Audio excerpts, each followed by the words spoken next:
আপনি কি প্রতি মাসের 10 তারিখের পর থেকে ক্যালেন্ডার গুনতে থাকেন যে কবে পরের মাসের বেতন আসবে? তাহলে এই ভিডিওটি আপনার জন্য।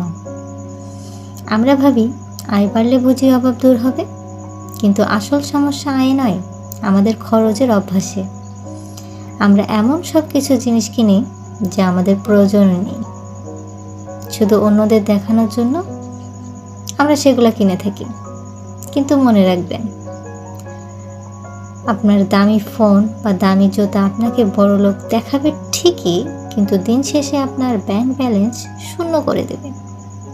আজ থেকেই 50-30-20 রুল ফলো করুন।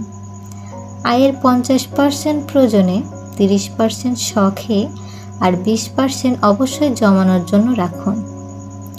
ছোট্ট এই পরিবর্তন আপনার জীবন বদলে দেবে।